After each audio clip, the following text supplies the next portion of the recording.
말씀, 요한복음 제4장에 있는 말씀 해석보도록 하겠습니다. 요한복음 제4장 19절부터 26절에 있는 말씀을 읽도록 하겠습니다. 요한복음 제4장 19절부터 26절에 있는 하나님의 말씀을 들으십시오. 여자가 가로되 주여 내가 보니 선지자로소이다. 우리 조상들은 이 산에서 예배하였는데 당신들의 말을 예배할 곳이 예루살렘에 있다 하더이다. 예수께서 가라사대 여자여 내 말을 믿으라. 이 산에서도 말고 예루살렘에서도 말고 너희가 아버지께 예배할 때가 이르리라. 너희는 알지 못하는 것을 예배하고 우리는 아는 것을 예배하노니 이는 구원이 유대인에게서 나느니라. 아버지께 참으로 예배하는 자들은 신령과 진정으로 예배할 때가 오나니 곧 이때라.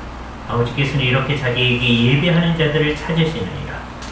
하나님은 영이시니 예배하는 자가 신령과 진정으로 예배할지니라. 여자가 가로되 메시아 곧 그리스도라 하는 이가 오실 줄을 내가 아노니 그가 오시면 모든 것을 우리에게 구하시리이다. 예수께서 이르시되 내게 말하는 내가 그로라 하시니라. 주께서 이 말씀을 사용하셔서 우리에게 필요한 은혜를 베풀어 주시기를 원합니다. 이 세상 역사 가운데서 예배에 아주 급진적인 개혁이 일어난 일이 두 번 있습니다. 하나는 아주 본질적인 개혁이고요. 구약 예배로부터 신약 예배로의 전환이죠. 이 본문이 우리한테 얘기해 주는 것이 바로 그런 이야기입니다. 그리고는 신약 교회가 예배를 제대로 드려오던 때가 있고 아주 안타깝지만 잘못 드리던 때가 있어 왔습니다. 그리고 그거는 계속 반복이 되었습니다. 어떤 때는 제대로 예배 드리다가 어떤 때는 잘못 드리다가 계속 반복되어지는데 아주 획기적으로 주께서 교회가 너무 잘못 예배를 드릴 때 획기적으로 예배를 개혁하신 때가 종교 개혁 때인 것이죠. 지금 우리가 하는 작업이라고 하는 것은 예수 그리스도께서 구약의 예배로부터 신약의 예배로 근원적으로 변화시킨 것에 근거하여서 그 정신을 반영해서 신약 교회에 주께서 어떤 예배의 원리를 세우셨는가 하는 것을 이제 돌아보면서 거기에 충실해 보려고 하던 우리 선배들의 노력을 한번 잘 생각하면서 우리들의 예배를 돌아보려고 합니다. 그죠? 우리들은 이 세상에서 정말 주 앞에 바르게 예배하기 위해서 애쓰시는 분들이 여기 모였다고 생각합니다. 여기에 대해서 관심 없으신 분들은 여기 오시지 않으셨을 거예요.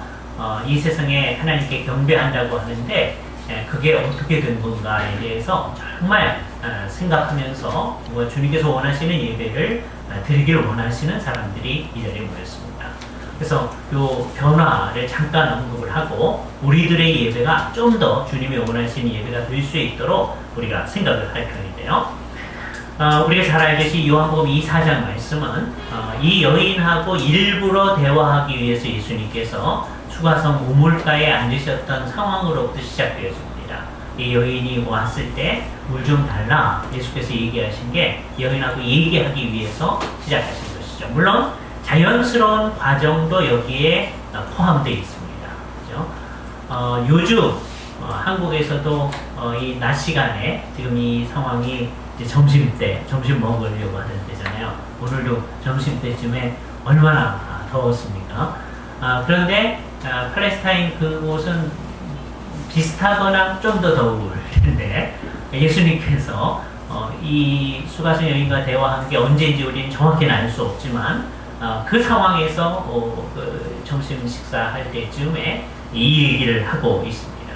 결국 이 여인하고 대화하기 위한 것인데 결국 얘기를 깊이 있게 끌고 나가시면서 이 여인의 마음속에 있는 질문을 하게끔 만드시는 거죠. 여기 재미있는 건 뭐냐면 여자분이 질문을 한다. 그리고 예수님이 대답을 한다는 겁니다. 목사님들이 설교를 하는데 대개는 사람들이 전혀 질문 안 한 거를 설교하는 경우가 많기 때문에 관심이 없고 안 들을 수가 있겠죠. 근데 이 경우에 있어서는 자기 마음속에 있는 질문을 하는 거기 때문에 거기에 대해서 이 여인이 집중해서 듣지 않을 수가 없습니다. 이거는 목사님들이 설교하신 다음에도 느끼실 거고 아마 교수님들이 강의한 다음에도 느낄 텐데요. 강의하는 시간에는 이제 조는 사람도 있는데 나중에 질문하십시오 그랬을 때 그 시간에 조는 사람 없습니다. 내가 질문 안 해도 딴 사람이 질문하고 대답하는데도 그 시간에는 안 줄거든요. 왜냐하면 사람들은 늘 자기가 관심이 있어 하는 것에 더 관심을 빼야 합니다. 그 여인의 마음속에 있는 근원적인 질문이 결국은 예배에 관한 질문이었습니다. 이 여인이 별로 예배에 관심이 있어 하리라고 생각하지 못했던 여인이라고 생각이 되어집니다. 그러나 이 여인의 마음속에 있는 깊이 있는 질문이 있는 것이죠. 오랫동안 사마리아에서 있던 사람들로서 사마리아 사람들이 이제 그리심산에서 오랫동안 예배를 했으니까 이 그리심산에서 예배를 하였었는데 당신네들의 말은 유대인들의 말은 예배할 곳이 예루살렘에 있다고 하는데 어느 게 진짜인가? 이게 이제 이 여인의 질문이죠. 혼자만의 질문이 아니라 사마리아 사람들 전체의 관심을 담은 질문입니다. 사마리아 사람들은 여러분이 역사를 아시지만 유대인들이 예루살렘을 향해서 이제 내려가고 사마리아 사람들 에브라임 지파와 이 북쪽에 있는 사람들도 예루살렘을 향해서 예배한 것을 막기 위해서 그 사람들이 내려가지 아니하고 예배를 할 수 있는 예배의 장소를 이곳에 이제 마련하고 이곳에서 예배를 전통적으로 해왔던 것이죠. 더군다나 이스라엘 사람들이 이제 바벨론 포로로 잡혀가고 온 다음에 상황은 좀 비슷해진 것 같았는데 왜냐하면 자기들도 제대로 예배를 안 하고 저 사람들도 성전이 없어지니까 제대로 예배를 안 하고 했는데 자기들은 또 성전을 그곳에 세우더니 어떤 때는 또 예배하고 어떤 때는 망해서 또 예배 못하고 하는 과정 가운데서 지금은 헤롯이 증축해가지고서는 예배를 계속하고 있는 상황 가운데서 이 질문이 나오는 거죠. 예루살렘에서 예배하고 그때 그것에 대항해서 사마리아에서도 계속 예배를 하고 있습니다. 자기들 나름대로 하는 예배죠. 이거 어느 게 진짜입니까? 라고 얘기했을 때 예수님께서는 우리가 되게 서양 사람들이 무슨 질문을 할 때 좋은 얘기하고 나쁜 얘기가 있는데 무슨 얘기부터 먼저 듣겠느냐 그렇게 하는 거 있죠. 여기 교회에 있어서 뭐 그러지 아니하고 예수님은 하여튼 좋은 얘기서부터 먼저 해주셨습니다. 나쁜 얘기는 뒤에 있어요. 근데 우선 좋은 얘기서부터 한번 들어보죠. 시점은 언제의 시점이냐면 예수님께서 이 얘기를 하시는 그 시점입니다. 21절 말씀입니다. 여자여 내 말을 믿으라. 이 산에서도 말고 저 산에서도 말고 즉 예루살렘에서도 말고 너희가 아버지께 예배할 때가 온다. 좋은 얘기잖아요. 그죠?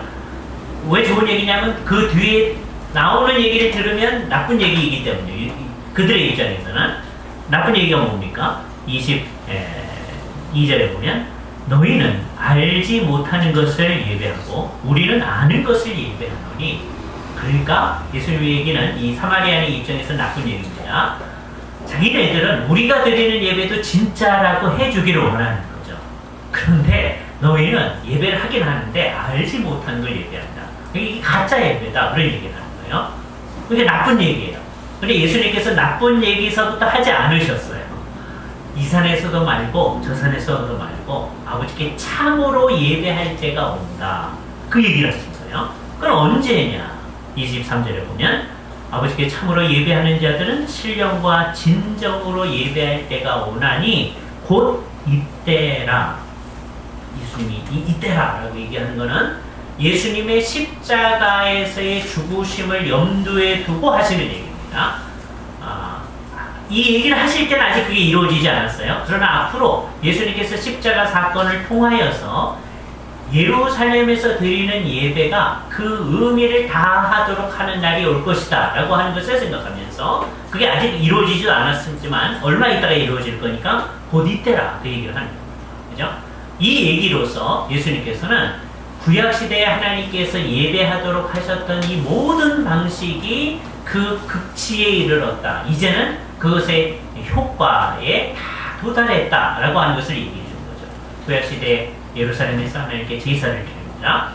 신약시대에도 계속되는 거죠. 예수님도 그 성전 예배에 참여하셨으니까. 그런데 그렇게 하는 것은 결국 무엇을 얘기해 주는 거냐? 종국적인 희생 제사로서 예수님이 십자가에 달려 돌아가실 것임을 준비하는 일이었죠. 그러니까 구약 시대의 모든 예배라고 하는 게 이 진정한 예수 그리스도의 속죄 사실을 준비하는 예배였습니다. 그러니까 이렇기 때문에 곧 이때라, 그 일이 실제로 이루어지고 나면, 예수님이 이때라 했을 때는 아직 아니에요. 사실은 언제냐면 예수님이 십자가에 달려 돌아가시고 나면 더 이상 예루살렘에서 제사를 드릴 의미가 없어집니다. 물론 사람들은 예수님이 AD 30년에 돌아가시고 난 다음에 예루살렘 성전이 파괴되기까지, AD 70년에 파괴되기까지 40년 동안 계속 예배를 합니다. 매일 예배를 드리죠. 또 1년에 한 차례 대속죄일날 큰 예배를 드립니다. 40년 동안 계속해 왔습니다. 근데 하나님의 입장에서 보면 정말 무의미한 겁니다. 옛날에 하나님이 예배하라고 했었단 말이죠. 그런데 그것의 목적이 다 이루어졌는데도 그 뜻을 깨닫지도 못하고, 하나님께서 제사 드리려고 했던 그 모든 목적이 이루어졌음에도 불구하고 계속 제사 지내는 사람들이, 그러니까 이게 하면 할수록 하나님의 의도를 모독하는 거고 하나님께 영광을 돌리는 것이 아니라 하나님을 모독하는 것이 됩니다. 근데 전혀 그런 생각을 안 합니다. 왜 그러냐? 구약시대에 예배하라고 했던 의미를 모르기 때문입니다. 여기 이제 의미가 있는 거예요. 예수님이 오셔서 십자가에서 이루신 일은 과거의 구약시대의 그 예배를 이제 획기적으로 전환하는 건데, 두 가지 의미에서 전환합니다. 옛날에는 특정한 장소에 와서 특정한 방식으로 예배를 해야 합니다. 특정한 장소가 어디냐? 예루살렘입니다. 그래서 6월절이 되면, 또 정한절기가 되면 예루살렘에 와서, 그렇기 때문에 그리심산에서 드리는 예배가 가짜 예배입니다. 그렇죠? 그러니까 미안하지만 너희가 드린 건 이거 가짜였다, 이 얘기를 해야 됩니다. 근데 예수님이 너희가 드린 건 가짜야, 그러고 시작했으면 처음부터 안 들을 거 아니에요. 예수님이 뭐라고 얘기하냐면, 이제 하나님 앞에 참으로 예배할 때가 온다. 이 산에서도 말고 예루살렘에서도 말고 그런 때가 올 거다. 그럼 이제 거기로 관심을 집중시키도록 해놓은 다음에 사실을 얘기하는 것은, 그 일이 이루어지기 전까지는 예루살렘에서 드리는 예배가 진짜다. 근데 그것도, 그 얘기를 들으면 이제 유대인들이 굉장히 기뻐할 수도 있는데, 사마리아 사람들을 우습게 여기면서 거봐 우리가 진짜잖아 이럴 수도 있는데, 그게 틀렸다는 것도 또한 얘기하시죠. 그 이유는 구원이 유대인에게서 나뉘니라 라고 하는 것은 유대인 자체가 뛰어나서가 아니라 약속된 대로 메시아를 통하여서, 즉 유다 자손의 메시아를 통하여서 이 세상에 주께서 이루시는 구원, 그것을 얘기해 주는 거죠. 그러니까 구원이 유대인에게서 나뉘니라 라고 하는 것이 유대인 자체의 우월성을 얘기해 주는 것이 아니라 주님께서 이루시는 구속의 중요성을 우리에게 얘기해 주는 겁니다. 그래서 이제는 예루살렘에 가서 예배하는 것이 무의미해집니다. 우리들 가운데 어떤 때 예루살렘에 가서 예배를 해볼 수가 있겠죠. 그러나 평생 예루살렘에서 예배를 안 해도 상관이 없습니다. 우리들은. 왜? 특정한 장소에 가야 되는 게 아니니까. 그렇지 않겠어요? 네, 언젠가는 한번 예루살렘에 가서 예배를 해봐야 되겠다. 그럴 필요가 없어진 거예요. 구약시대 같으면 우린 반드시 예루살렘에 가야 됩니다. 1년에 3차례 가야 돼요. 근데 이젠 그럴 필요가 없어요. 예수 그리스도께서 그의 구속사역을 완성하셨기 때문입니다. 그러면 이제 어떻게 되느냐? 특정한 장소에서 제사의 규례를 따라, 레위기서에서 언급한 규례를 따라서 예배를 하면 이제 안 되게 돼요. 이제는 어떻게 되느냐? 아주 명확한데, 과거의 구약시대에 드리는 예배라고 하는 것, 그게 제사라고 하는 게 예수님께서 이루실 그 십자가 사역을 준비하는 것이었더라면, 우리가 이제 신약시대에 드린 예배라고 하는 것은 예수 그리스도께서 구속 사역의 십자가에서 이루신 일의 근거에서 드리는 예배죠. 그게 우리의 신약 예배의 특성입니다. 지금 이 시간에 우리가 예배드립니다. 오늘 아침에도 우리가 예배를 드렸습니다. 저희 교회 같은 오후 예배 마치고 막 온 거예요. 자, 그러면 우리가 열심히 최선을 다해서 예배를 드린다고 했을 때, 우리가 최선을 다해서 예배를 했기 때문에 우리 예배를 주께서 받으신 겁니까? 그렇지 않아요. 그죠? 우리의 경배를 받으시는 유일한 근거는 예수 그리스도의 십자가 사역입니다. 십자가 사역의 그 공효 때문에 주께서 우리의 경배를 받으십니다. 그러니까 이제 제대로 예배하는 사람들은 신약의 의미에서는 너무너무 감사해서 예배하러 오게 되죠. 그게 이제 진짜 예배입니다. 다른 이유가 이게 들어오는 것은 이게 다 부족한 거고 문제가 많은 게 되죠. 궁극적으로 가장 이상적인 예배는 너무너무 감사해서 주 앞에 예배하러 오게 되는데, 근데 예배를 해가지고 주 앞에 드렸을 때 그 예배를 주께서 받으시는 근거가 뭐냐?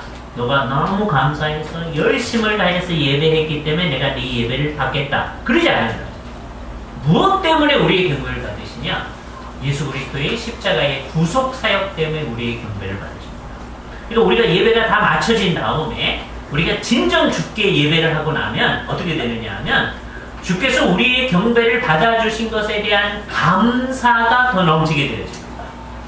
이게 가장 정상적인 그리스도인의 모습입니다.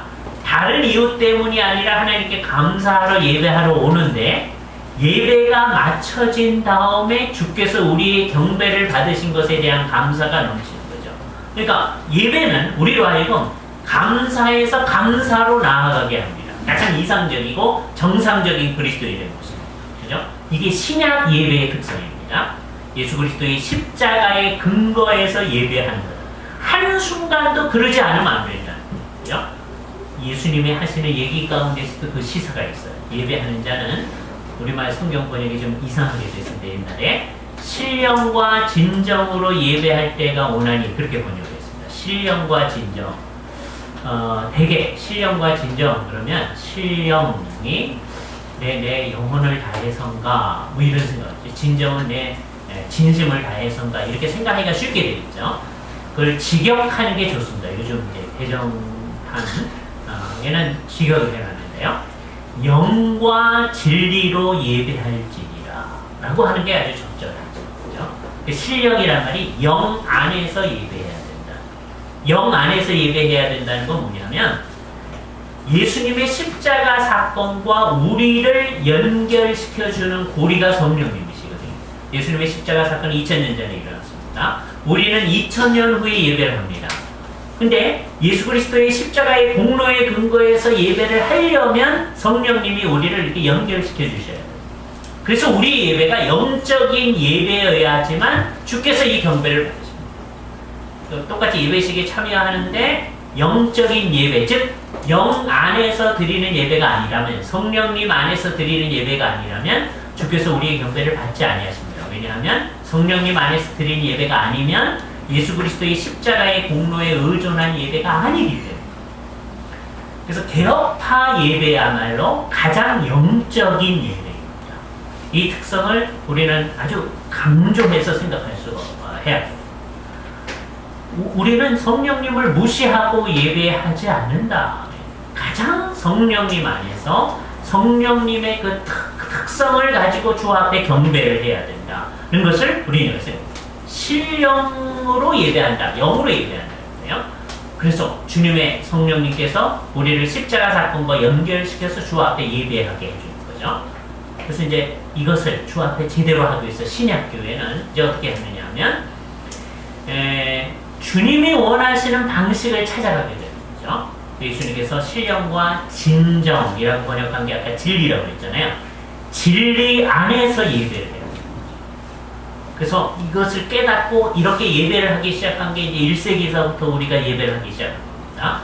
그 이전에도 예배가 있었는데 예배보다는 제사가 중심이었거든요.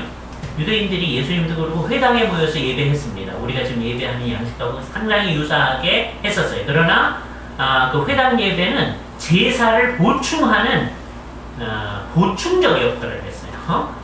근데 이제 우리 예수를 믿는 사람들은 어떻게 되느냐 하면 제사를 전혀 안 드리고, 왜? 예수님께서 이루신 영단번의 제사가 우리의 예배의 근거이다. 그래서 회당 예배 드리는 것과 비슷한 예배만을 드립니다.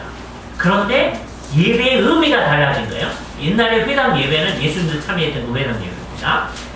제사를 보충하거나 어떤 경우에 정도를 대신하는 경우였는데, 왜냐하면 유대인들이 그래서 바벨론 땅에 이제 잡혀갔을 때 이때서부터 아마 회당 예배가 시작되지 않았나 이렇게 생각을 합니다. 예루살렘 성전에 가서 예배할 수가 없으니까 어쩔 수 없어서 말씀과 찬송과 기도 중심의 회당 예배가 시작되어진 거죠.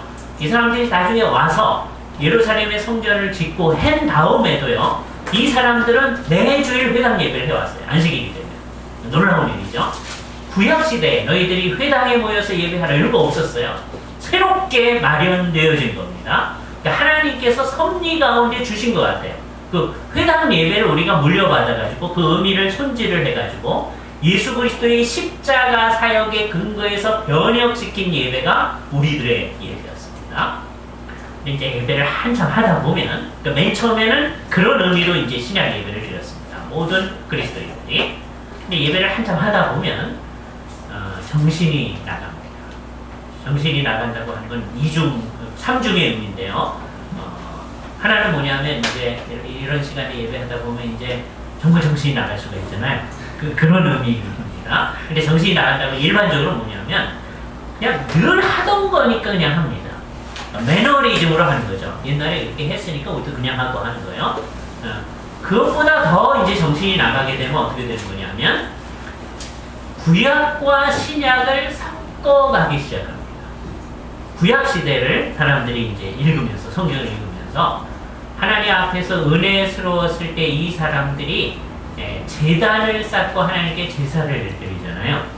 그러니까 신약 시대의 성도들이요, 우리는 십자가에서 이루어진 구속사역으로 말미암아 옛날에 제단에서 드리던 그 모든 것을 다 완성했다고 하는 것을 가지고 있음에도 불구하고 우리가 예배하는 게 제단을 쌓고 제사 드리는 게 아닐까, 그런 생각을 자꾸 하는 거예요.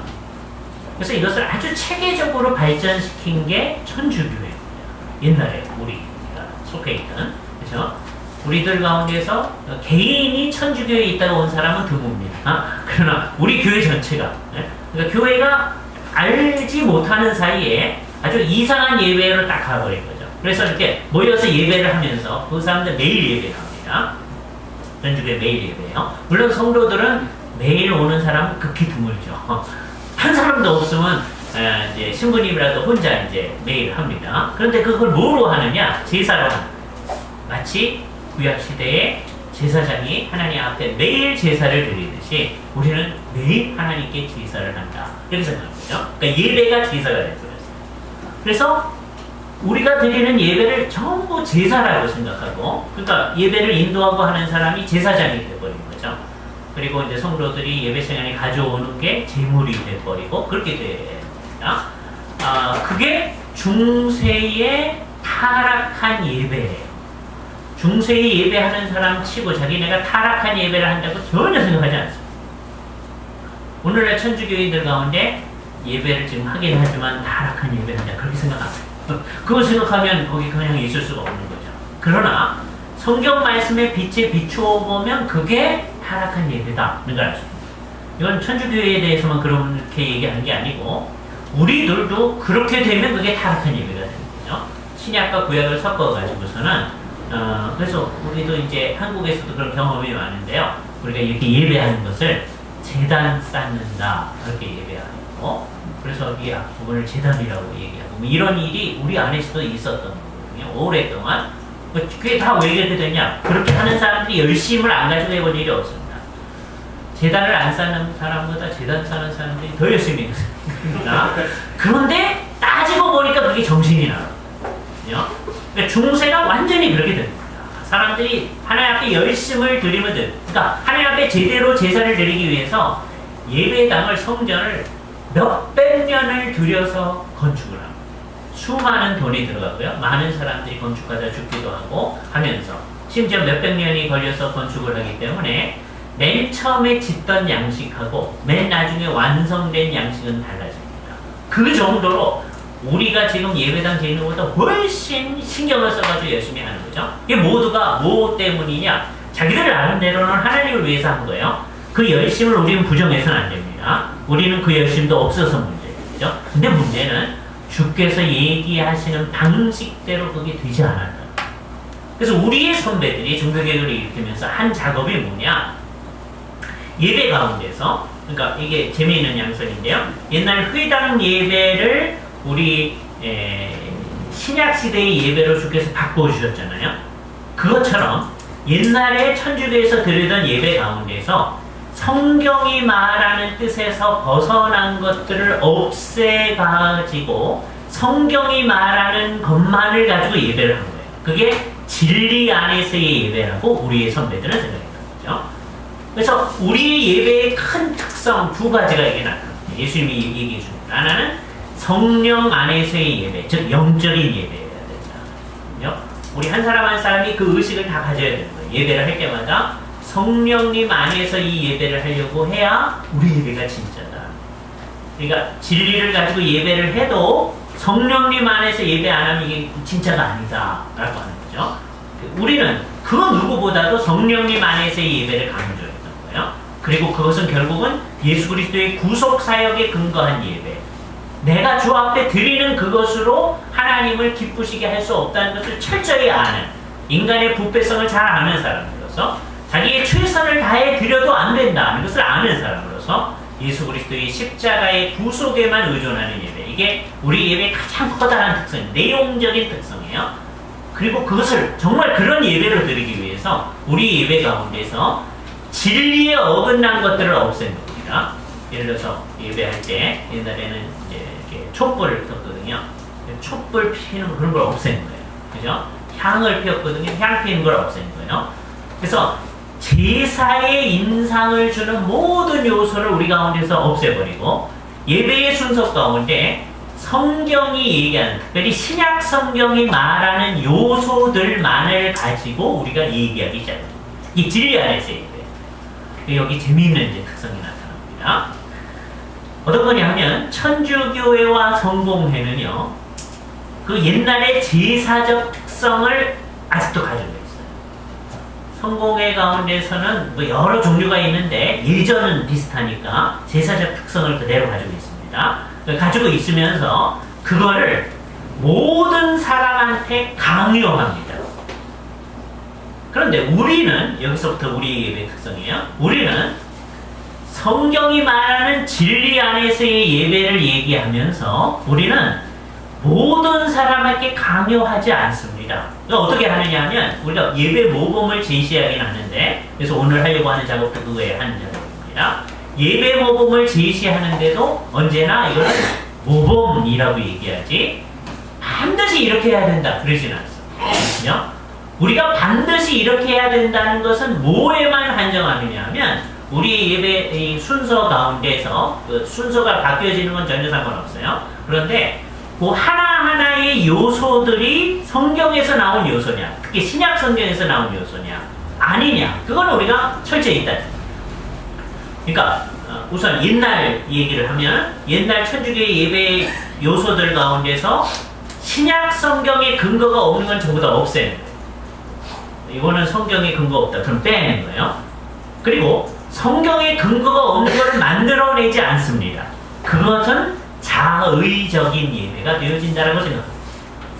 스스로 겸손함과 자의적 숭배가 되어진다라고 생각해서 그걸 빼버린 거예요. 그런 노력을 하지 않도록 한 겁니다. 대신에 이 성경에서 말하는 그 요소들을 가지고 배치하는 것은 각 교회가 하나님이 주신 지혜를 따라서 알아서 할 수 있다. 그래서 우리가 하는 것은 모델만 제시하는 거예요. 이게 재미있어요. 왜냐하면 원칙으로 따지면 천주교회는 성경에 없는 거를 성공해도 성경에 없는 걸 막 여기 집어넣어 놓고서는 그 형식을 모든 사람이 하도록 하고, 안 하면 막, 지금은 안 그렇지만 옛날에 막 죽이기도 하고 막 그랬거든요. 우리는 그렇지 아니하고 성경에 있는 것만 가지고 예배하기를 간절히 열망하는 거예요. 그래서 그런 예배를 드리게 됐을 때 너무너무 감사하고 감격하면서 우리 안에 우상 숭배적 요소가 없는 제대로 된 예배를 주 앞에 드릴 수 있음에 대해서 감사하며 주 앞에 예배를 했었습니다. 사람들마다 손에 찬송가를 가지고 하나님 앞에 찬양하는 것을 보고 얼마나 많은 사람들이 감격했는지 모릅니다. 지금 우리는 당연히 그렇게 하는 거지 그럼 뭐 감격할까 그러겠지만 이게 굉장히 의미 있는 거라는 얘기죠. 하나님이 얘기하시는 성경이 말하는 순수하게 개혁된 예배의 형식을 가지고 주 앞에 예배할 수 있다고 하는 겁니다. 그런데 그걸 가지고 어떻게 하느냐 하는 문제는 조금 자유를 훨씬 많이 주고 있다는 걸 생각해야 됩니다. 그 대표적인 예를 한번 생각해 보세요. 옛날에 루터나 칼빈 선생님이 예배 드릴 때 맨 앞부분의 순서 가운데 어떤 순서가 있었느냐면 한 주간 동안 지은 죄를 주 앞에 이제 회개합시다. 그렇게 해서 회개를 하고 그 다음에 각자 이제 회개를 한 다음에 공통적으로 우리의 죄를 회개하고 그런 다음에 회개했다고 한 것을 생각하면서 요한일서에 있는 저는 미쁘시고로우사 우리의 죄를 사하실 것이요 같은 성경에서 사죄를 선언하는 말을 찾아내서 목사님이 읽고 하는 순서가 거기 있었어요. 그러니까 죄 고백을 하고 사죄의 선언을 하는데 성경을 가져가는 거죠. 그런데 그 칼빈의 예배 순서에도 앞부분에 그게 있었습니다. 그런데 화랑개혁파교회에서 오랫동안 이걸 하다 보니까 나중에 기도를 하는 데서도 죄 용서를 기도하거든요. 헌상 기도를 하면서도 죄 용서를 강구하거든요. 그 다음에 설교를 하다 보면 주께서 우리 죄를 용서하셨음에 대해서 강하게 선포도 하는 거예요. 그래서 예배 가운데 반복이 되는 듯한 인상이 있더라고요. 그래서 나중에는 이 순서를 뺐어요. 여기서 재미있는 예를 하나 보는 거예요. 초기에 칼빈이 얘기했던 순서에 따라서 그 순서가 앞부분에 있어도 뭐 괜찮은 건데 혹시 그것을 사람들이 오해할까봐. 왜냐하면 목사님이 저는 미쁘시고 의로우사 우리 죄를 사하실 것이며 이렇게 얘기하는데도 사람들은 받아들일 때 저 사람이 옛날에 제사장이 우리의 죄를 사죄하는 선언을 하듯이 저런 권세를 있다고 오해를 할까봐 나중에 이걸 빼요. 그게 얼마 안 됩니다. 칼빈이 그 얘기를 시작하고선 한 1581년도쯤에 파란의 미델스부르크 이제 우리식으로 말하면 노회 같은 걸 하면서 총회 같은 걸 하면서 대회였죠. 거기서 이게 혹시 오해가 될 수 있겠다. 그래서 그걸 뺐어요. 그래서 우리들의 예배 순서 가운데 죄 고백하는 게 없는 교회가 상당히 많아졌어요. 이게 재미있는 거죠. 어떤 교회는 그런 순서가 있고 어떤 교회는 없어요. 예배 모금 가운데. 왜 그래? 이건 자유로울 수 있다. 그죠? 우리는 어떤 순서를 딱 정해가지고서는 이렇게 해야만 한다. 이러지 않는다는. 그래서 중요한 게 두 가지입니다. 하나는 하나하나의 요소는 성경에 있는 요소만 가지고 해야 된다. 그건 아주 철저합니다. 그죠? 그러니까 우리 예배 순서 가운데 성경적 근거, 신약 성경적 근거가 없는 게 있다. 그럼 무조건 빼야 됩니다. 그런 걸 만들어내려고 하면 안 됩니다. 이렇게 했더니 은혜스러운데요. 그래도 안 됩니다. 그죠? 대신에 그 성경에 있는 요소만 가지고 하나님 앞에 예배하는 것일 때에는 그것을 어떤 순서로 하든지 사람들이 오해하지 않을 만한 순서면 다 있을 수 있다. 그 교회의 지혜를 반영하는 거니까. 그래서 오히려 우리 예배는 좀 자유롭습니다. 성경이 말하는 원칙에는 충실해요. 그러나 그 원칙을 가지고 어떤 순서로 하느냐 하는 것은 자유로워요. 대신에 각 시대가 가장 적합한 예배의 순서를 제시하시긴 했었죠. 그래서 그걸 한번 일단 제시해 놓고 제가 한번 얘기를 해보겠어요. 이게 절대적이다. 그렇게 얘기한 건 아닙니다. 해놓고 그런 다음에 여러분의 질문을 통하여서 이거를 어디까지 변형이 가능하고 어떻게 하는 게 좋을지 그런 생각을 하도록 하겠습니다. 맨 처음에 이것도 이제 처음에 있던 상황하고 다른 겁니다.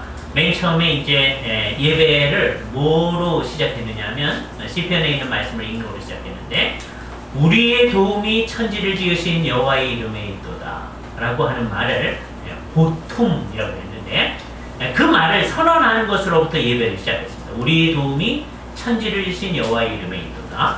그리고서는 그게 시편에서 인용한 것이니까 시편 9절을 가지고 주 앞에 기도하는 것으로 시작했습니다.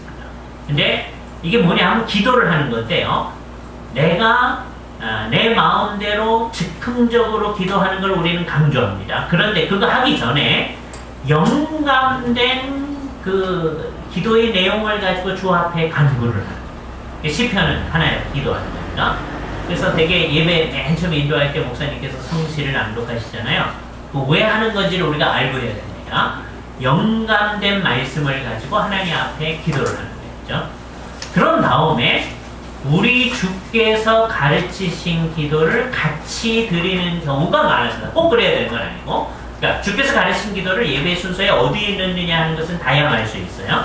그러나 앞부분에 영감된 가사를 가지고 하나님 앞에 기도하고, 그 다음에 주께서 친히 가르치신 기도로 주 앞에 기도하고, 그런 다음에 되게 그 사이에 이렇게 할 수가 있겠죠. 주님, 우리가 주 앞에 이제 경배하려 하는데 우리 스스로 이룰 수 없는 경배하는 자의 경지로 우리의 심령을 올려주시옵소서.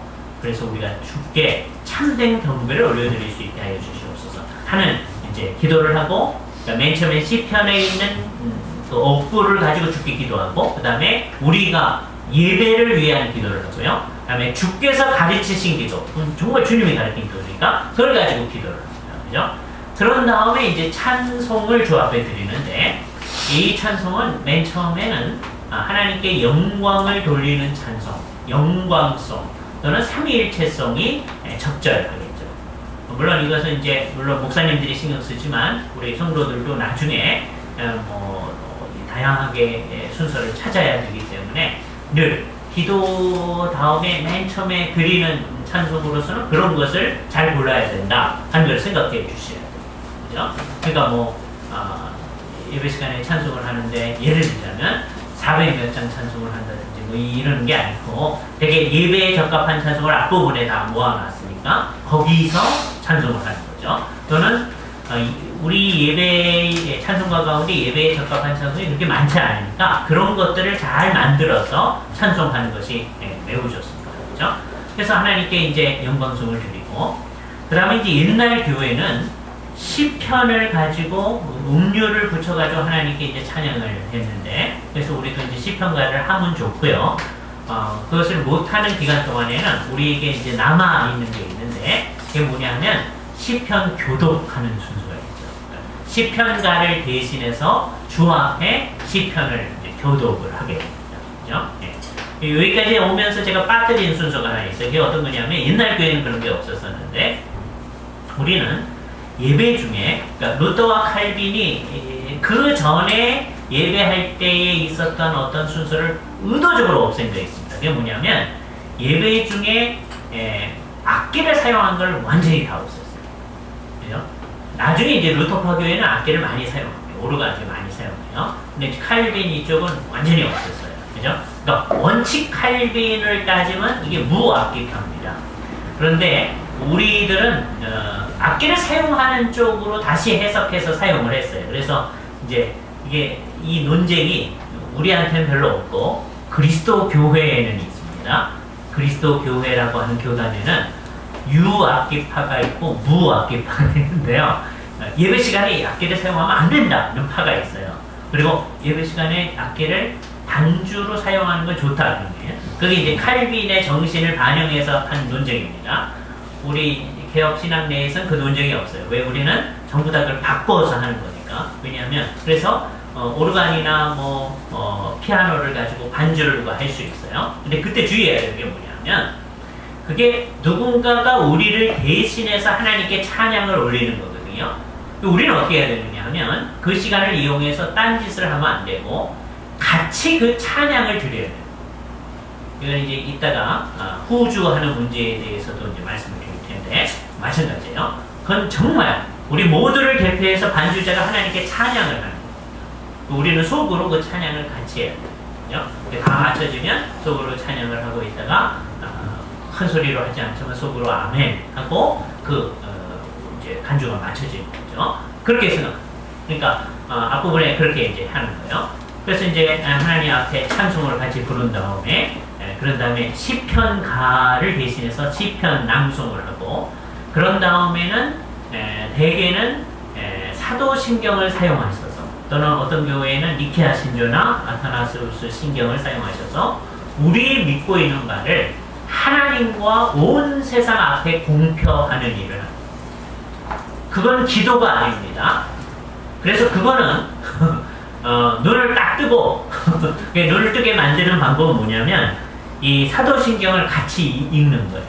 근데 대개는 외우기 때문에 잘 안 그러시거든요. 그래서 제가 한번 보도록 하겠습니다. 사도신경을 펴시고요. 찬송가 앞에를 이거를 맨 처음에 눈 뜨게 하는 방법은 뭐냐? 그 컵먹가지를 중심으로 해서 교독하시겠습니다. 하겠어요, 진짜로. 그럼 이제 보셔야 되죠. 다 외우시기 때문에 이거 안 보잖아요? 근데 제가 지금 뭐라고 그랬냐면, 컵먹가지를 교독하겠습니다. 같이 교독하시죠. 전능하사 천지, 아니, 제가 교독합니다. 전능하사 천지를 만드신 하나님 아버지를 감사하며, 이는 성령으로 잉태하사 동정녀 마리에게 나시고, 십자가에 못 박혀 죽으시고, 하늘에 오르사 저리로서 산자와 죽은 자를 심판하러 오시리라. 거룩한 공예와 죄를 사하여 주시는 것과 영원히 사는 것을 믿사옵나이다. 아멘. 그래서 이게 몇 번 연습이 되면요, 이 시간에는 눈 뜨고 이걸 봐야 되잖아요. 왜? 어디까지 흠모했는지 우리 잘 모르거든요. 다 외우시는 말씀이에요. 그죠? 근데 이게 왜 이 구별을 이제 하도록 하는 거냐면, 이 구별을 안 하면 이것도 기도하는 거라고 자꾸 생각해요. 기도의 측면도 있습니다. 왜? 하나님 앞에 고백하는 면이 있거든요. 그러나 우리는 사도신경을 고백하는 게 하나님께만 하는 게 아니라 온 세상 앞에 하는 것입니다. 그죠?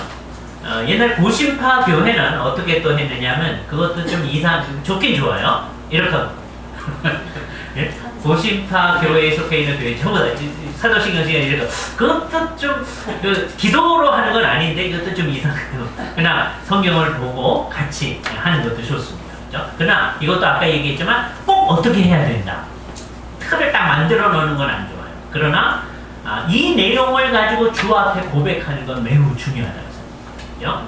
특히 요즘처럼 신천지 같은 이단이 이렇게 나타나는 때는, 신천지는 사도신경을 막 비판을 하거든요.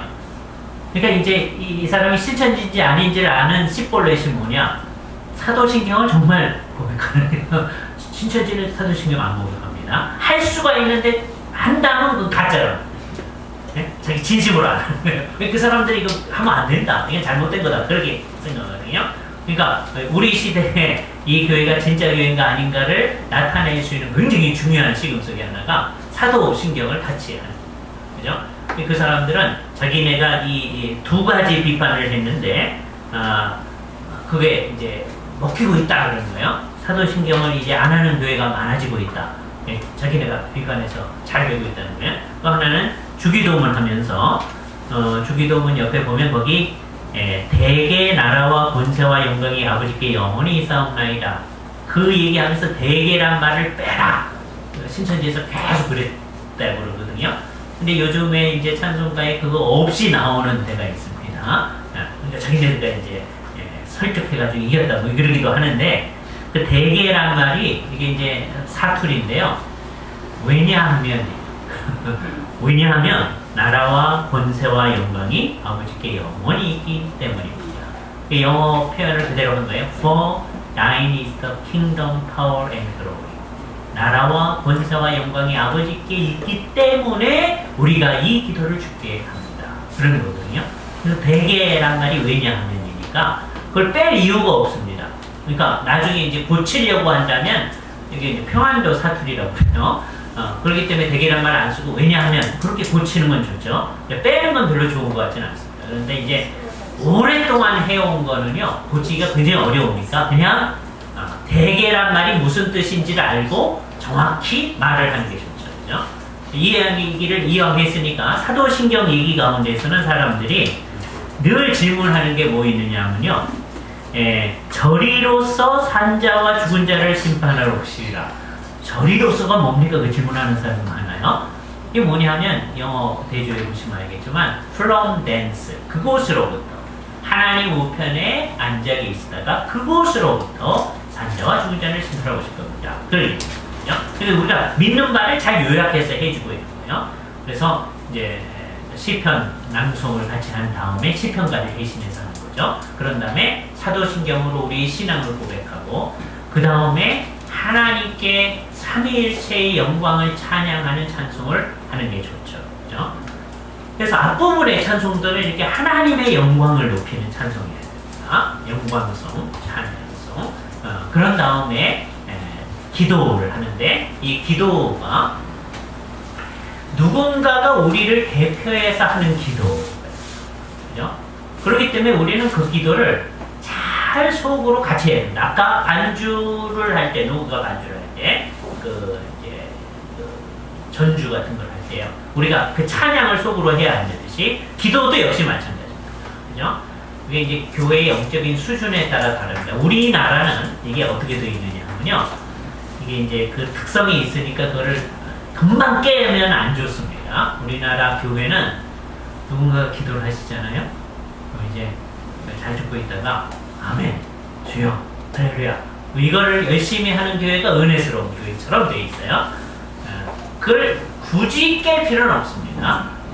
그러니까 그 교회가 그런 수준을 늘 유지해 왔으면 하는 것도 좋아요. 그러네. 지팡이 교회처럼 이렇게 개척하는 교회는 꼭 그러지 않아도 된다. 원칙대로 해도 돼요. 개척하는 교회들은. 왜냐하면 이게 기도할 때 누군가가 우리를 대비해서 주 앞에 간구를 하는 거니까 우리가 같이 그 간구를 같이 하는 겁니다. 속으로. 그래서 그 용어를 쓸 때도요. 이제 목사님이 그냥 기도 인도할 때는 그냥 하면 되는 거고, 예를 들어서 장로님께서 기도를, 둘 다 목회자니까 장로님들이 기도하는 것도 의미가 있어요. 한국교회의 중요한 기업입니다. 서구교회는 주로 목사님이 다 합니다. 이게 목회 기도이기 때문에 목회자의 목사님이 다요. 근데 한국교회는 목회자가 목사뿐만 아니라 장로라는 것을 인정해서 진짜 그러는 건 아닙니다. 맨 처음에 장로님이 기도를 하게 된 이유는 따로 있어요. 그러나 결과적으로는 목사와 장로님이 다 목회자라고 하는 것이 드러나요. 그래서 목회 기도를 해요. 그래서 이제 장로님이 기도를 하게 됐을 때는 이런 식으로 얘기하는 게 좋겠죠. 이제 우리가 다 같이 기도하실 때 어느 장로님께서 우리의 기도를 인도해 주시겠습니다. 다음과 같이 얘기하는 건 별로 안 좋습니다. 기도 시간입니다. 어느 장로님이 기도해 주시겠습니다. 그러면 그게 틀린 건 아닌데 기도는 그분이 하는 거예요. 그죠? 근데 원하면 어떻게 얘기해야 되느냐면 우리가 다 같이 기도하는데 누군가가 우리 기도를 인도하시는 거예요. 기도를 하시잖아요. 그럼 우리는 속으로 같이 하는 거예요. 예. 그래서 졸지 말고 끝까지 속으로 같이 하다가 끝나면 아멘. 그죠? 예. 그게 가장 이상적인 상황이에요. 근데 이제 우리 방식이 익숙해진 상황에서요. 끝까지 소리 안 하고 있으면은 그 시간에 자는 사람 많습니다. 예? 그래서 아멘을 못해요. 왜? 언제 끝났는지 모르겠어요. 그럴 바에는 차라리 잘 듣고 있다가 아멘, 주여. 그게 나아요. 진짜 낫다는 얘기가 아닙니다. 네? 그러니까 우리나라 정황에 맞게 이걸 바꿔나가야 돼요. 그죠? 우리 교회가 그걸 열심히 하던 교회다. 하루아침에 그걸 바꾸려고 할 필요가 없습니다. 그죠? 네. 제가 어느 교회에 이제 헌신 예배를 하잖아요. 그 교회 분위기를 잘 봅니다. 우리 교회에서는 지금 제가 얘기한 대로 우리 교회는 기도를 할 때 모든 성도들이 끝까지 다 듣고 맨 마지막에 아멘 합니다. 이제 그렇게 하도록 하는 거고.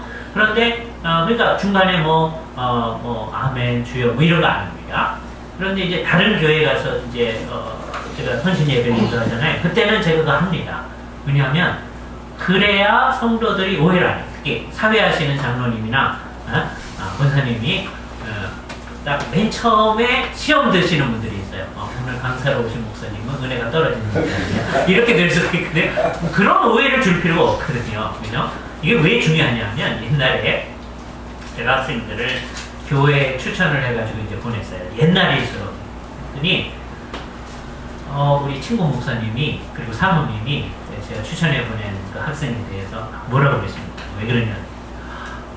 전사님 뭐 하는데요? 기도 시간에 기도를 정말 안 해요. 기도 안 하는데 기도 시간에 기도 안 하는 전도서 뭐 있겠어요? 기도하겠죠. 그런데 그걸 안 한다는 거죠. 아멘. 할렐루야. 그죠? 네? 학교에서 이제 잘못 배워가지고 그런 거죠. 이게 좀 어리석은 거죠. 예? 그 교회가 분위기가 그러면 거기에 맞춰줘야 됩니다. 그죠? 그러니까 세월이 한참 지난 다음에 담임 목사님이 되셔서 한 10년 지난 다음에 그게 이제 바뀌어질 수 있도록 그렇게 해나가요.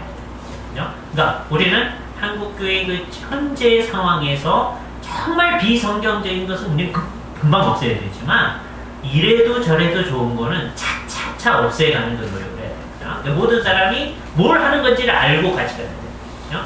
근데 이거 누가 기도하겠습니다. 이건 금방 고칠 수 있잖아요. 그렇게 말하는 게 아니잖아요. 우리가 같이 기도하실 때 어느 장로님께서 우리의 기도를 인도해 주시겠습니다. 그래서 우리가 끝까지 같이 기도하고 나중에 아멘. 그렇죠? 그런 다음에 하나님 앞에 찬송을 이제 경배성을 이제 주 앞에 부르죠. 우리가 좀 경배를 하겠습니다. 경배에 합당한 찬송을 부르고 그런 다음에 성경을 낭독하는데 아까 제가 성경을 낭독했듯이 오늘의 본문은 어디에 있는 말씀입니다. 그런 다음에 이제 성도들이 찾은 다음에 하나님의 말씀을 들으십시오. 그게 이제 공식적인 어순입니다. 하나님의 말씀을 들으십시오. 그 다음에 본문을 읽은 다음에 끝난 다음에 뭐 다양한 말을 사용할 수 있는데요. 주께서 이 말씀을 사용하셔서 우리에게 은혜를 베푸시기를 원합니다.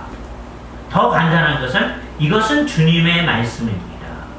그런 말들을 이것은 주님의 말씀입니다. 또는 주께서 이 말씀을 사용하셔서 은혜를 베풀어 주기를 원합니다. 그런 말들이 이제 따라나가는 거죠. 이 익숙해지셔야 됩니다. 그래야 이제 여러분들이 나중에 교회에서 예배를 그렇게 인도하실 수가 있죠. 그렇죠? 네. 그리고서는 헌상을 먼저 하는 게 좋은데요. 헌상은 되게 이제 예배당 들어올 때 성도들이 했었으니까 헌상 찬송을 주께 다 같이 부름으로써 헌상을 하는 거죠.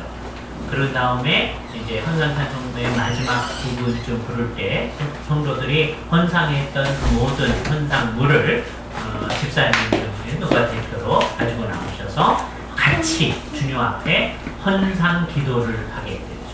그죠? 근데 헌상 기도는 정말 의미 있는 기도입니다. 이건 왜 의미 있냐면 한 주간 동안에 산 우리의 삶 전체를 다 묶어서 하나님께 올려드리는 거예요. 우리의 삶을 올려드리는 거예요. 거기에 몇 가지가 중요한데 우리의 삶 자체를 딱 드리려고 하면 그게 하나님이 받으실 만한 게 아니에요. 그러니까 예배 전체가 그러하듯이 예수 그리스도의 보혈의 공로에 의존해서 이거 드릴 수밖에 없어요. 우리가 이렇게 살았습니다. 주님 받으세요. 이게 아니고 주님이 그리스도의 공로로 이것을 싸서 받아주시옵소서. 우리의 그 자체로는 주께서 받으실 만한 것이 되지 않습니다. 그리스도의 공로로 이것을 쌓아주시옵소서. 그러면서 우리로서는 주님 앞에 주님에게 합당하게 살지 않았던 우리의 삶을 다 주께 얘기할 수밖에 없는 거죠. 그리고 우리에게 힘을 주셔서 이제는 정말 다음 한 주간 동안의 삶이 주님의 뜻을 이 세상 가운데 구현하는 삶이 되게 하여 주시옵소서. 그래서 헌상 기도는 헌상 찬송도 그런 의미가 있는 찬송이 좋고요. 이건 정말 우리 예배와 삶을 연결시켜주는 중요한 기도가 되죠. 그리고 헌상은 나 혼자 드리는 게 아니고 나의 삶 전체를 다른 성도들하고 같이 묶어서 주 앞에 드리는 것이기 때문에 이 교회의 공동체를 주 앞에 드리는 거예요. 주께서 우리 공동체를 받으셔서 주님이 원하시는 대로 마음껏 사용하여 주시옵소서. 그게 헌상기도의 핵심이 되어집니다.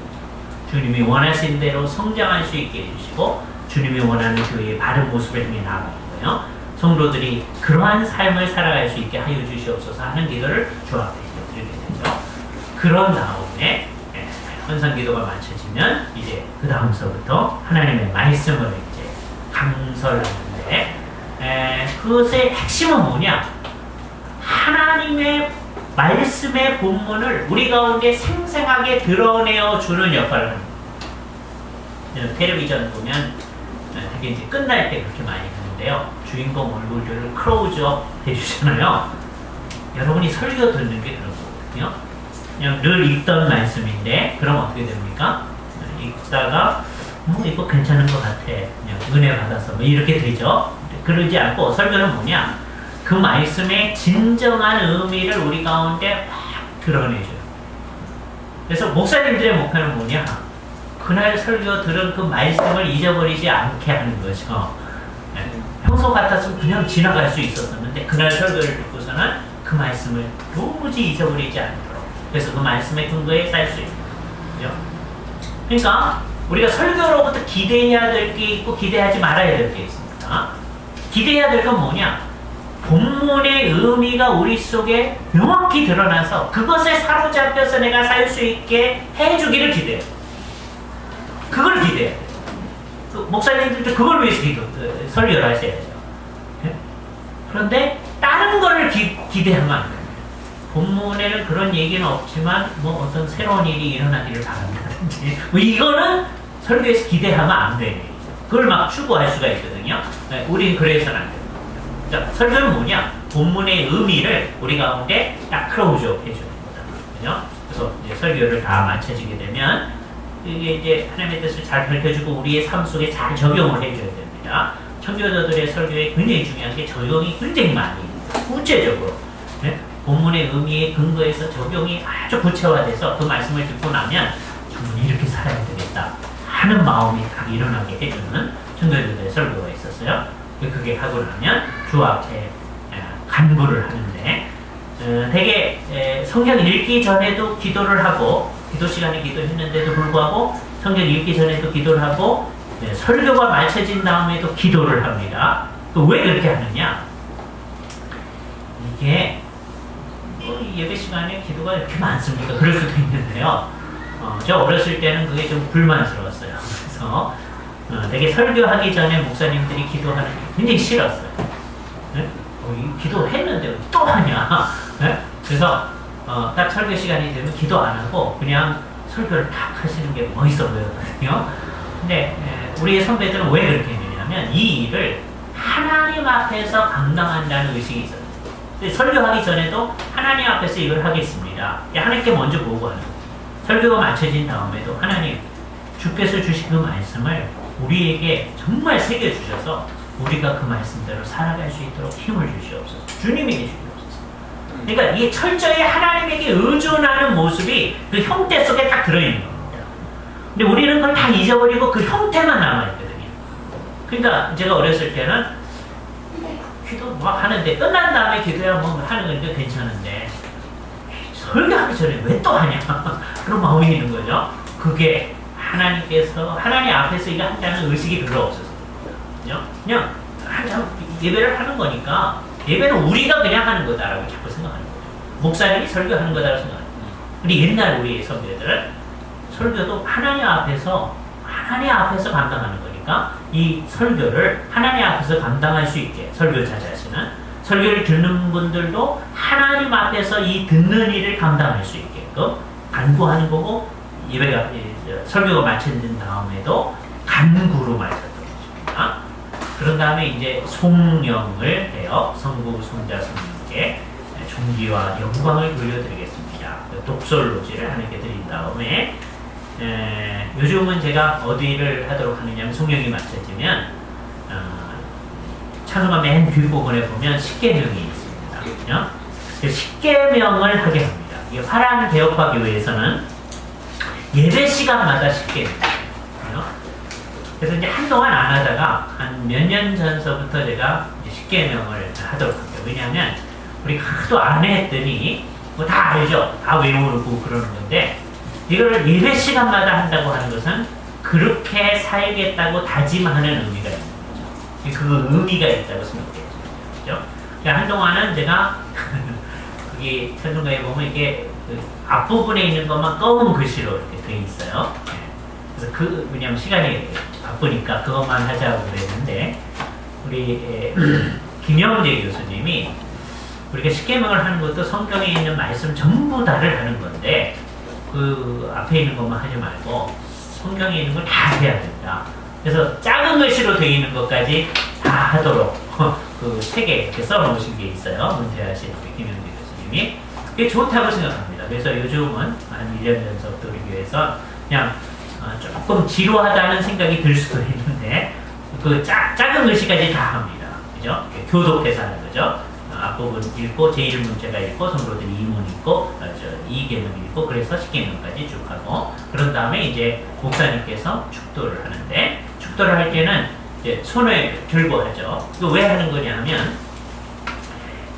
디모데서에 보면 각처에서 남자들은 분노와 다툼이 없이 거룩한 손을 들고 기도하기를 원하노라 그랬거든요. 이 옛날에 유대인들이 회당 예배할 때 기도 시간에는 다 이렇다고 했어요. 그게 남아있는 게 맨 처음에는 우리도 그렇게 다 했었어요. 그런데 이제 다른 순서는 다 없어지고 축도할 때만 이게 남아요. 그러니까 그 의식을 딱 가져야 돼요. 이거는 하나님 앞에 간절히 기도한다는 표이다. 그 이상의 의미가 없어요. 그래서 대신에 역시 중심이 누구냐? 삼위일체 하나님.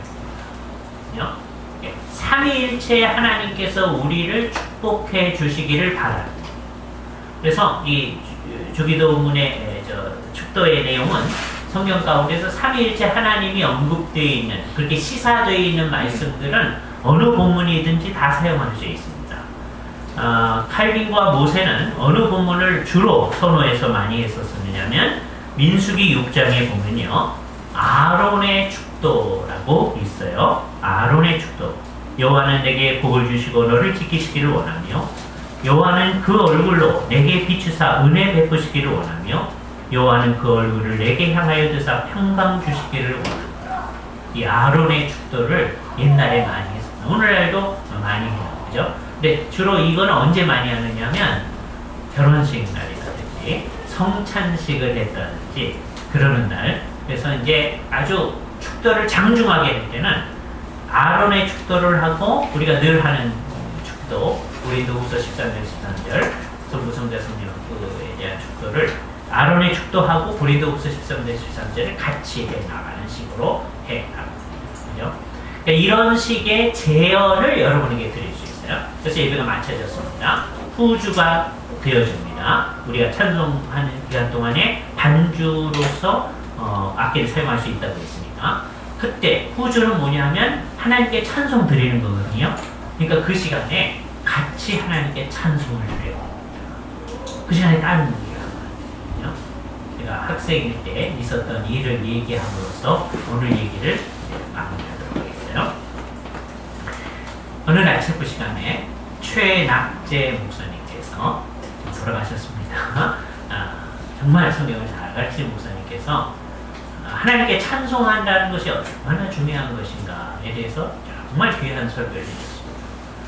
찬송은 그 자체가 의미가 있는 거예요. 그러니까 예배 시간 전에 찬송을 할 수는 있는데 찬송으로 그냥 해야 됩니다. 준비 찬송 분명히, 그죠? 그다음에 호주 같은 것도 크게 하나님께 찬송을 하는 거니까 그 시간에 딴짓하면 안 되고, 그 시간에 그 찬송을 우리가 같이, 그날 총신대학교 예배 시간이에요. 내일 예배를 하는데 그날은 이제 예배가 마쳐지고 목사님 축도가 마치고 구조를 하는데 조용했습니다. 네? 근데 그 다음 날도 체프 시간에 예배하는데요. 이제 축도가 끝났어요. 구조가 나옵니다. 우리가 늘 하던 대로 열심히 기도하죠. 우리는 은혜 넘치죠. 제가 한동안 이상이 있었어요. 아니, 어제는 조용했었으면, 어제 교훈을 잘 받았으면 오늘도 조용하고 내일도 조용하고 해야 될 거예요. 그런데 이제 몇 년 전부터 우리 학생들한테 이렇게 얘기합니다. 그날만이라도 조용한 게 얼마나 이깁니다.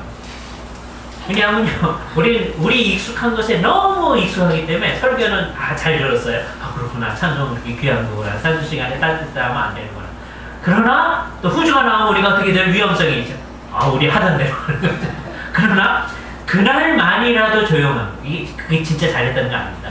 그날만 조용했으면 그 원칙을 잘 받아서 계속 예배가 그렇게 바뀌어져 나가요. 하나님 말씀을 우리가 잘 가르침 받았으면 그게 우리 속에 나타나요. 오늘 우리가 정말 성경적인 예배가 무엇인가에 대해서 얘기했어요. 강조점이 두 개였습니다. 하나는 영 안에서 하는 예배예요. 이 얘기를 들었으면요, 이 시간 이후로 우리가 드리는 예배는 어떤 시간의 예배든지 정말 영 안에서의 예배가 됩니다. 예수 그리스도의 십자가의 공로의 근거에서 예배하는 게 돼야 돼요. 그죠? 그렇지 않은 예배가 발생하면, 그럼 여러분들은 어떤 사람이 되느냐? 그날도 조용히 안 하는 사람이 돼요. 네? 또는 그날만 조용하는 사람이 돼요. 그럼 안 되잖아요. 영 안에서 그리고 진리 안에서 성경이 말하는 그 원칙이 우리 속에 나타나는 그 모습이 우리 속에 있도록 해야 할 것입니다. 같이 기도하시죠. 거룩하신 주님 감사합니다. 주님의 은혜 가운데서 오늘 우리가 함께 모여서 주님께서 원하시는 예배가 어떤 것인지를 같이 상고해 볼 수 있게 하심을 감사합니다. 주님이 원하시는 귀한 뜻들을 이 세상 속에서 잘 드러내며 거룩하신 주님의 뜻을 이 세상 속에 온전히 나타내는 참 하나님의 백성다운 예배가 우리 속에 나타날 수 있도록 주께서 우리를 인도하여 주시오며 크신 뜻을 이루어 주시기만을 원하옵고 이 모든 말씀을 우리 주 예수 그리스도의 이름으로 기도하옵나이다. 아멘. 찬송가 85장 찬송 주께 올려드리겠습니다. 85장입니다. 이전 찬송가나 새로운 찬송가나 전부 다 85장입니다. 구주를 생각만으로 주께 올려드립니다. 구주를 생각만 해도 내 마음이 속거림 주 얼굴 배울 때야 얼마나 좋으랴 만민의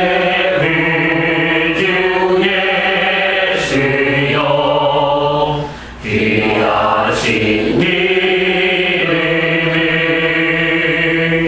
천지에 온갖 기름을 비할 데 없도다. 참회개 하는 자에게 소망이 되시고 그하고 사는 자에게 기쁨이 되시나 예수의 넓은 사랑을 어찌다 말하랴 그 사랑 받은 사랑아 그 사랑 알도다. 사랑의 그 주 예수여 내 기쁨 되시고 이제와 또한 영원히 영광이 되소서.